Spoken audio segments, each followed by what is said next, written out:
Why so curious? Attends, je vais te montrer.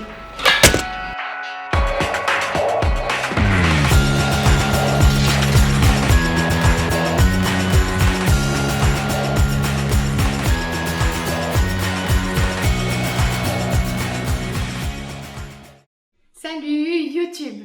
Avez-vous déjà remarqué l'impact qu'ont les médias?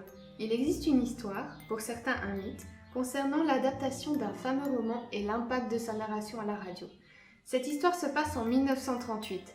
Orson Welles, un artiste américain, décide d'interpréter avec une équipe d'acteurs l'œuvre de l'écrivain Herbert George Wells, intitulée La guerre des mondes. On connaît principalement le film qui lui date de 2005 et est réalisé par Spielberg. Pour ceux qui ne connaissent pas, il s'agit de monstres venus de Mars qui envahissent la Terre, attaquent humains et détruisent tout. Rien que ça. De quoi terroriser une nation?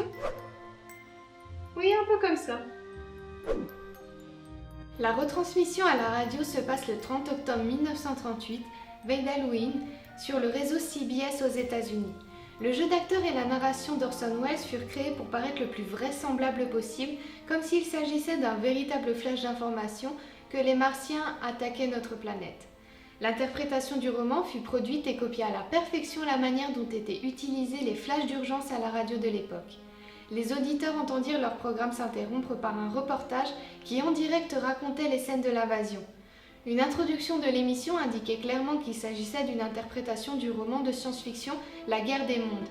Mais nombreux furent les auditeurs qui n'écoutèrent pas cette introduction, préférant écouter une radio rivale avec un célèbre ventriloque. Le ventriloque de cette émission prit alors à un moment une pause, et les auditeurs préférèrent changer de radio et tombèrent sur la retransmission de La guerre des mondes. En ayant forcément raté l'introduction, ils se trouvèrent à écouter un orchestre en live depuis l'hôtel Park Plaza de New York.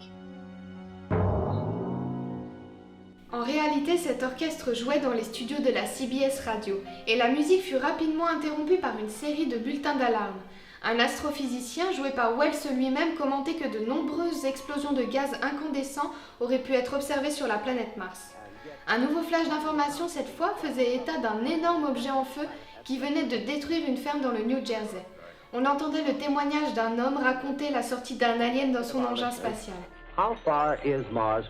Imaginez-vous, installé dans un fauteuil, à suivre votre programme et connaître une coupure publicitaire. Il est commun de changer d'onde ou de zapper et d'écouter ce qui est alors transmis au même moment.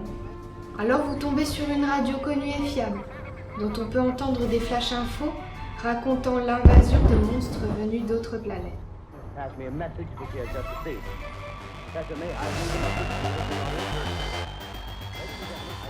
C'est à ce moment-là que le vent panique.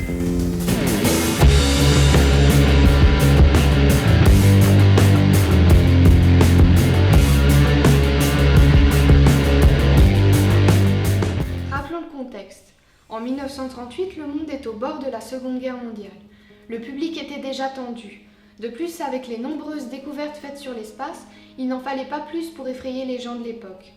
Le format utilisé dans la guerre des mondes, avec ses commentaires vivants et ses nombreux bulletins d'information et d'alarme, font écho à la manière dont la crise de Munich s'est déroulée le mois d'avant. Wells et ses acteurs ont clairement réussi à copier le style de ce genre de documentaire de crise dans leur propre programme.